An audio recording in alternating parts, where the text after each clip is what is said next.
તણાવપૂર્ણ વાતાવરણને પગલે વડોદરામાં તંત્ર દ્વારા એલર્ટ અપાયું છે। વડોદરા તંત્ર એલર્ટ છે। જિલ્લા પુરવઠા તંત્ર આવ્યું છે એક્શન મોડમાં। સંગ્રહખોરો સામે પગલાં ભરવા તંત્ર કટિબદ્ધ છે। સંગ્રહખોરો દ્વારા વધુ ભાવે વેચાણ થશે તો લેવાશે પગલાં। જિલ્લા પુરવઠા તંત્રએ વેપારી સંગઠનો સાથે બેઠક કરી। ઇન્ડિયન ઓઇલ સહિત વિવિધ ઓઇલ કંપનીઓ સાથે પણ બેઠક કરી।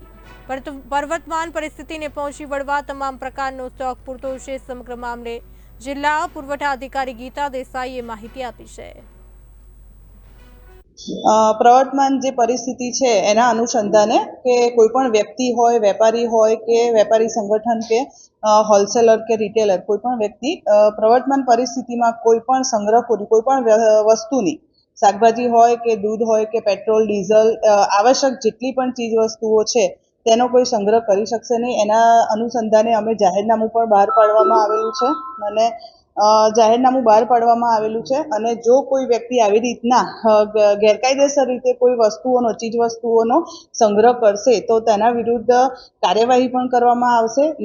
સામાન્ય નાગરિકોને તમામ ચીજ વસ્તુઓ સરળતાથી મળી રહે તે માટે અમે પૂરતા જ પ્રયત્ન કરીશું। અને બીજી વસ્તુ એ કે ભાઈ તમામ ઓઇલ માર્કેટિંગ કંપનીઓ સાથે પણ મીટિંગ કરી છે, તમામ વેપારી સંગઠનો સાથે પણ મીટિંગ કરી છે। એટલે આવી પરિસ્થિતિમાં બધા સાથે મળીને એકબીજાને સહકારથી કામ કરીશું। એટલે કોઈ પણ એવી પરિસ્થિતિ ન સર્જાય કે ભાઈ કોઈ સંગ્રહ પેનિક થઈ જાય અને કોઈ વસ્તુઓનો સંગ્રહ કરવા માટે વ્યક્તિઓ કે વેપારી સંગઠનો આવી પરિસ્થિતિમાં ન કરે તે માટે રાજ્ય સરકારની પણ વખતની જે સૂચના અમને મળી છે તે અનુસંધાને જિલ્લામાં પણ અમે તેનું ચોક્કસથી અનુસરણ કરીશું।